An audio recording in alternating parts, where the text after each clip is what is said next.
Hello my dear students, A1 class में आप सभी का स्वागत है। आज हम लोग देखेंगे क्लास 10th के हिंदी का सेकंड चैप्टर विष के दांत। ठीक है, विष के दांत जो एक क्या है, कहानी है। तो सबसे पहले लेखक परिचय देखेंगे, मतलब कि लेखक के बारे में देखेंगे कि उनका जन्म कहाँ होता है, किस जगह होता है, इनके पिता का नाम क्या है, इनके माता का नाम क्या है, एवं इनकी शिक्षा कहाँ तक हुई थी। यानी पहले लेखक परिचय देखेंगे छोटा सा वीडियो में, और फिर इसी वीडियो में देखेंगे इस कहानी का संक्षिप्त विवरण देखेंगे, जिससे मतलब कि इससे रिलेटेड जितने भी ऑब्जेक्टिव क्वेश्चन मिलेंगे उसको आसानी से बना लेंगे। ठीक है ना। और इसको पढ़ने के बाद आपको जितने भी ऑब्जेक्टिव पूछेंगे आपको आसानी से बन जाएंगे। ठीक है। तब पहले देखेंगे विष के दांत के लेखक परिचय। ठीक है।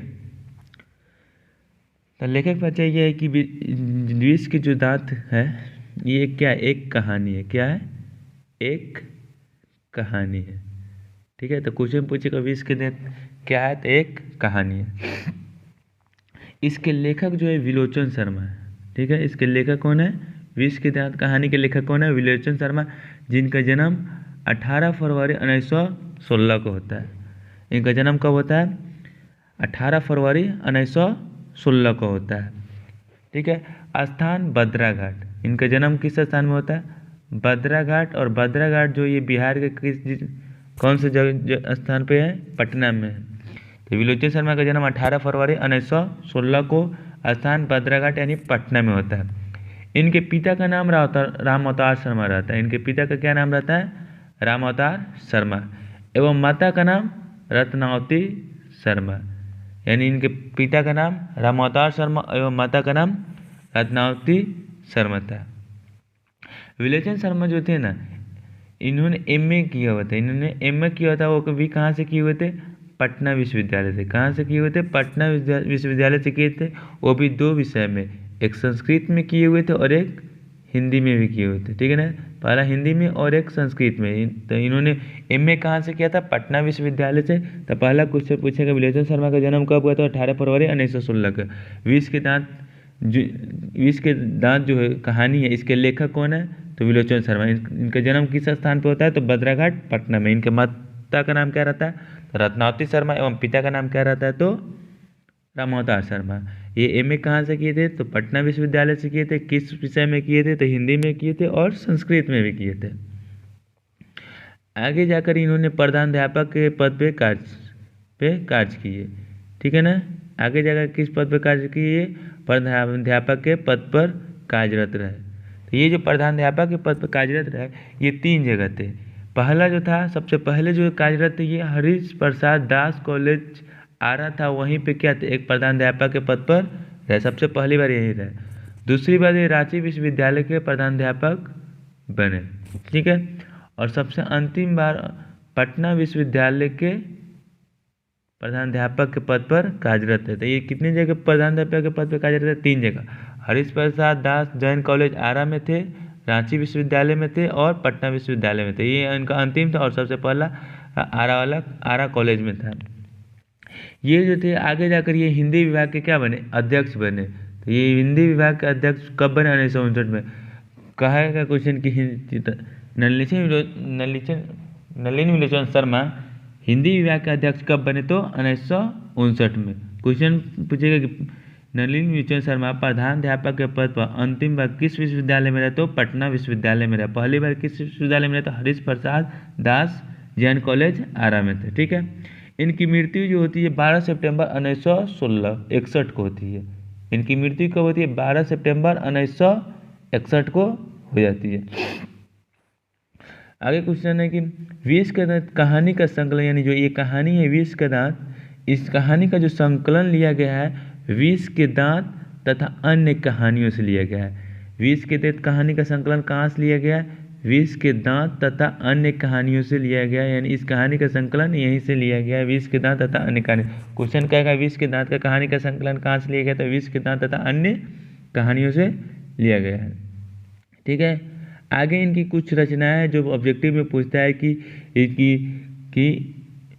ऑब्जेक्टिव में पूछ सकता है, सब्जेक्टिव में पूछे। जैसे अब जो सब्जेक्टिव में पूछेगा नलिनी मिलिचंद द्वारा लिखे गए कुछ रचनाओं के नाम लिखे, तो आपको ये याद रहेगा तभी आप लिख पाइएगा। या फिर ऑब्जेक्टिव में पूछ लेगा, जैसे दृष्टिकोण किसकी रचना है, साहित्य का इतिहास दर्शन किसकी रचना है, मानदंड की रचना किसकी रचना है, तो आपको ये याद रहेगा तभी आप बना सकते हैं।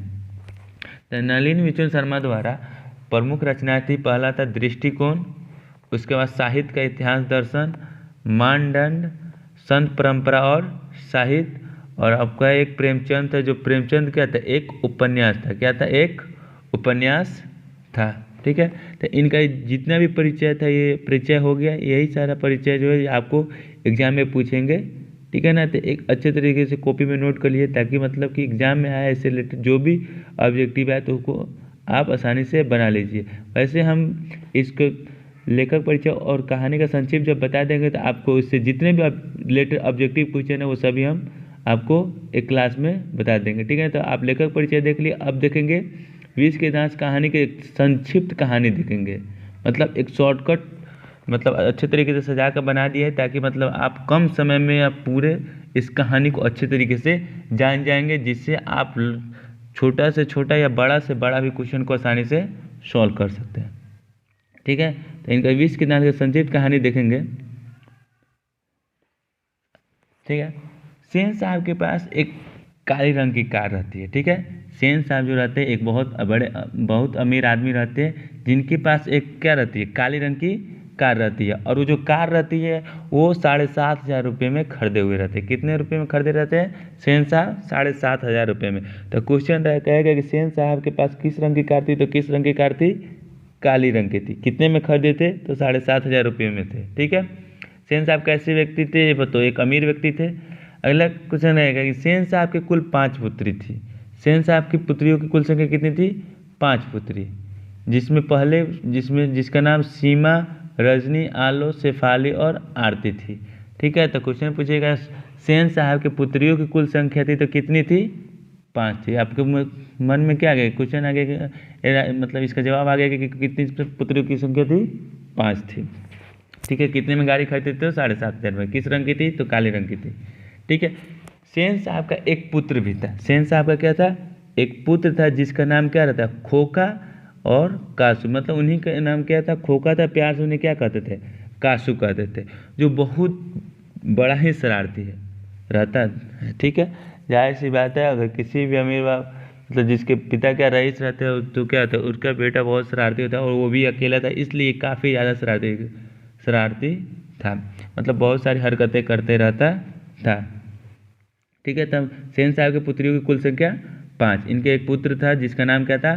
खोखा था, प्यार से उसे कासू कहते थे, और जो क्या था? बहुत ज़्यादा शरारती था।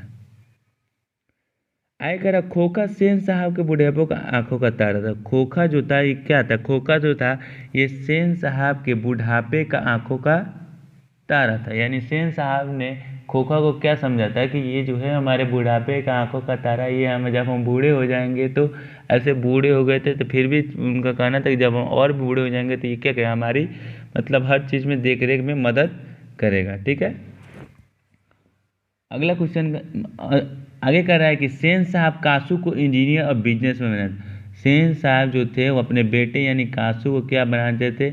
इंजीनियर या बिजनेस बनाना चाहते थे, और इसी को लेकर क्या करते? वो उन्हें अपने बचपन से उनको क्या कर दिए थे?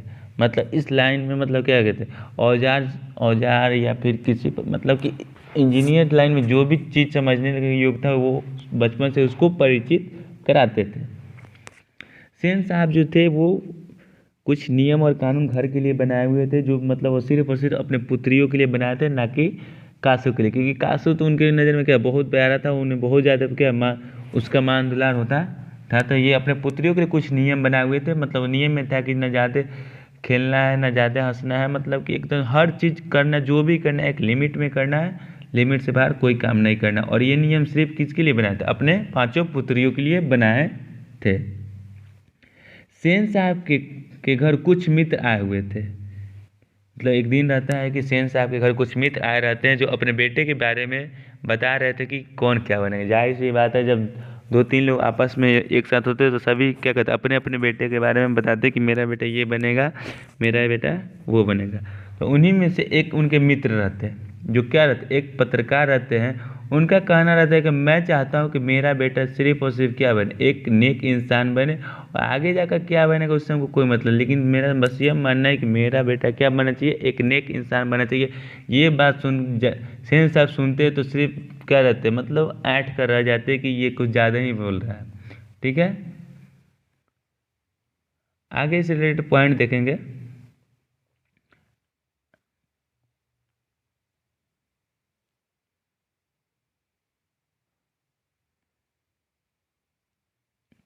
आगे से पढ़ेंगे कहीं इन्हीं बातों के प्रांत यानी इन लोगों के बीच बातें होते रहती है, तभी क्या होती है, झड़प की आवाज़ बाहर से आती है। ठीक है ना, बाहर से झड़प की आवाज़ आती है तो सेन साहब आकर बाहर देखते हैं। ठीक है, सेन साहब आकर बाहर देखते हैं तो उनका जो सोफर, यानी सोफर का अर्थ क्या था, ड्राइवर।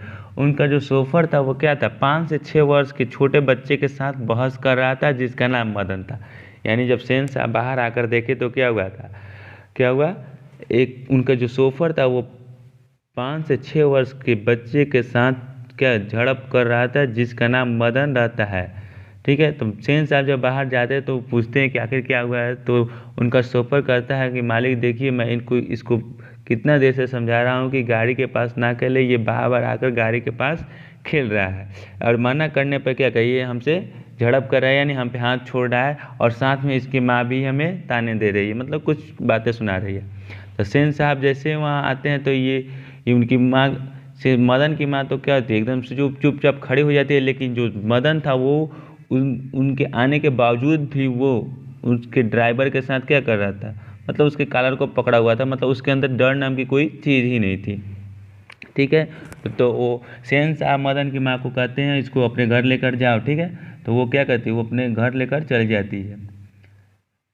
मदन के जो पिता रहते हैं वो गिरधर रहते, तो कहते हैं मदन के पिता गिरधर लाल सेन साहब के यहाँ किरानी के पद पर कार्यरत थे, जो व्हाइट हाउस में रहते थे।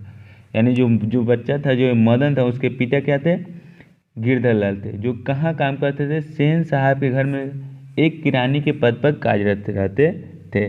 सेन साहब ने मदन की हरकतों को किसको बताया, गिरधर लाल को बताया कि देखो गिरधर लाल, तुम्हारा बेटा क्या बहुत ज़्यादा बिगड़ गया, अगर उसको अभी नहीं करेगा तो ये आगे जाकर क्या बनता है, चोर डाकू बन सकता है, इसलिए अपने बेटे को अच्छे तरीके से समझाओ, ज़्यादा मतलब बहस न करे वो, मतलब कि मेरे आने के बावजूद भी क्या है, वो अब मेरे ड्राइवर सोफर के साथ मतलब झगड़ा कर रहा था, मतलब उसके अंदर डर नाम का कोई चीज़ ही नहीं है। वो क्या करते थे, गिरधर लाल को अच्छी तरीके से डांटते हैं और उसको समझाते हैं कि जाकर अपने बेटे को समझा दो। ठीक है, आगे क्या होता है कि इसी बीच मतलब उनको समझा देने के बाद जब मदन चला जाता है अपने घर जाता है तो थोड़ी देर में खटखट की आवाज़ आती है, तो सेन साहब अपने गाड़ी के पीछे जाकर देखते हैं तो वो उनका बेटा क्या करता है कि उनकी गाड़ी का बैक लाइट जो होता है, सेन साहब की गाड़ी को बैक लाइट को फोड़ कर उसके अंदर के बॉल को निकाल कर खेल रहा था। तो सेन साहब कहते हैं कि ये बहुत ज़्यादा क्या हो गया, शरारती हो गया है, ये अभी से इसको इतना दिलचस्पी हो गया इंजीनियर बनने के अंदर कि मतलब गाड़ी के बैक लाइट को फोड़ कर ये देखना चाह रहा है कि आखिर ये जलता कैसे है, मतलब इसको इंजीनियर बनने का बहुत ज़्यादा रुचि है। ठीक है, तो ये सारी घटना हो जाती है, उसके बाद गिरधर लाल क्या होते हैं, अपने घर चले जाते हैं। ठीक है, और अपने घर जाने के बाद अब क्या मदन को समझाते हैं, मदन की माँ को समझाते हैं कि उसको समझाओ वो ज़्यादा मतलब कि बिगड़े नहीं। इन सभी बातों होने के बाद क्या होता है, अगले दिन क्या होता है कि गांव में एक लट्टू का खेल होता है। ठीक है, गांव में क्या होता है, बच्चे सभी तो क्या करते हैं, खेल में बहुत ज़्यादा मशगूल रहते हैं, यानी खेलने में तो बच्चे बहुत ज़्यादा अपने दोस्तों के साथ कोई ना कोई खेल रहे, तो गांव में एक लट्टू का खेल होता है।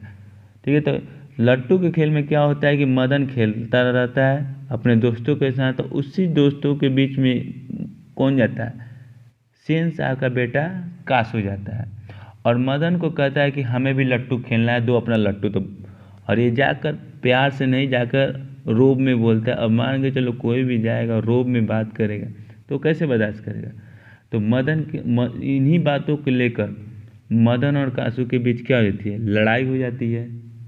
लड़ाई के पश्चात क्या होता है कि मदन जो है वो कासू का दो दांत तोड़ देता है। दो दांत तोड़ने के बाद वो क्या होता है, वहाँ से भाग जाता है। लड़ने के पश्चात ये पूरा दिन मदन अपने घर नहीं आता है, क्योंकि उसको पता था कि अगर हम घर गए तो पिताजी क्या कर देंगे, मार के गर्दा गर्दा उड़ा देंगे। इसलिए क्या वो पूरे दिन क्या था, घर से बाहर था। लेकिन कब तक बाहर रहेगा, जब उसे भूख लगी तो वो रात को क्या हुआ, अपने घर पैर को ज़मीन तले दबा कर आया और क्या हुआ, किचन से जाकर खाना खाया। खाना खाने के बाद वो आकर देखा कि मतलब कि उसके मम्मी और उसके पापा गिरधर लाल आपस में बात कर रहे थे, लेकिन वे बात नहीं कर रहे थे कि कि मदन ने कासू को पिटाया, बस कि मतलब ऐसा कुछ बात नहीं कर रहे थे। जिससे सुनकर क्या हुआ, मदन को शौक हुआ कि ये मेरे बारे में नहीं बात कर रहे हैं।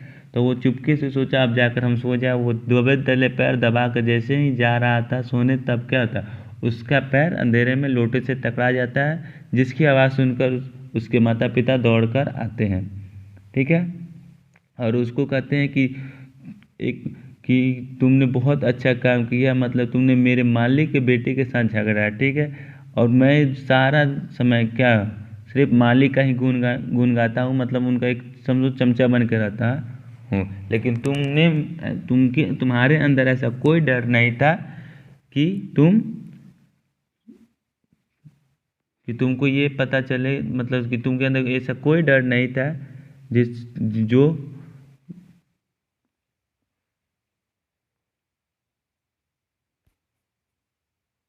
कि वो मेरे मालिक का बेटा है और तुमने उसको अच्छी तरीके से पिटाई कर दी। आगे करा, यह जो लड़ाई थी, यानी ये किसके बीच, कौवों और हंस के बीच की लड़ाई थी। ये जो लड़ाई थी किसके किसके बीच की थी, कौवों और हंस के बीच की लड़ाई थी। इन बातों को लेकर सेन साहब ने गिरधर को नौकरी से निकाल दी। जब पर सेन साहब ने क्या कर दिया था, मतलब आपस में कासू और मदन के बीच झगड़ा हुआ, तो सेन साहब ने क्या कहता, गिरधर लाल को नौकरी से निकाल दिया था। ठीक है, यह कहानी महल और झोपड़ी की लड़ाई की कहानी थी। यानी कि इतना कहानी आप संक्षिप्त से अब पढ़ लिए तो आपको ऑब्जेक्टिव टाइप के जितने भी मिलेंगे क्वेश्चन आप आसानी से बना लेंगे। ठीक है, ठीक है। तो सेंस क्वेश्चन कहेगा, सेंस साहब की जो कार थी किस रंग की थी, तो काले रंग। कितने में खरीदी, 7,500 में खरीदी। इनकी पुत्री की कुल संख्या कितनी थी, तो 5 थी। सेंस साहब के पुत्र का नाम क्या था, तो खोखा था। उसे क्या बनाना चाहते थे, इंजीनियर बनाना चाहते थे। खोखा सेन साहब के क्या था, तो आंखों का तारा यानी बुढ़ापे का सहारा था। सेन साहब कासू को इंजीनियर बनाना चाहते थे या फिर बिजनेस में बनाना चाहते थे। ठीक है, सेन साहब ने कुछ नियम कानून बनाए थे, जो किसके लिए बनाए थे, अपने पुत्रियों के लिए बनाए हुए थे। ठीक है, सेन साहब के घर क्या होते, कुछ मित्र आए हुए थे जो आपस में बैठकर बातें कर रहे थे कि इनका बेटा क्या बनेगा। तो उन्हीं में पत्रकार क्या कहता है कि मैं चाहता हूँ कि मेरा बेटा क्या बने, एक नेक इंसान बने। ठीक है, इन्हीं प्रांतों के बाहर क्या होती है, झड़प की आवाज़ सुनती है, तो वो लोग दौड़े बाहर आते तो देखता है कि 5-6 वर्ष का बच्चा उनके सोफा के साथ क्या कर रहा है, झगड़ा कर रहा है, जिसकी झगड़ा कर रहा है। और उनको समझाने सेन साहब क्या कर, उसकी माँ को समझाते हैं, जिसके कारण क्या होता है, वो मदन को लेकर अपने घर चली जाती है। ठीक है, मैंने इससे यही मतलब एक शॉर्ट मतलब संक्षिप्त कहानी का रूप दे दिए, जिससे आपको पढ़ लेंगे तो आपको जितना भी ऑब्जेक्टिव क्वेश्चन मिलेगा आप आसानी से एग्जाम में बना लेंगे। तो आप इसको अच्छे तरीके से क्या करिए, नोट कर लीजिए, नोट कर लिए, ताकि आप को जितना मतलब 1-2 जितना भी ऑब्जेक्टिव क्वेश्चन मिले आप उसको आसानी से सॉल्व कर सकें। ठीक है, अगर आपको वीडियो अच्छा लगा तो लाइक करें और सब्सक्राइब करें वीडियो। ठीक है, थैंक यू।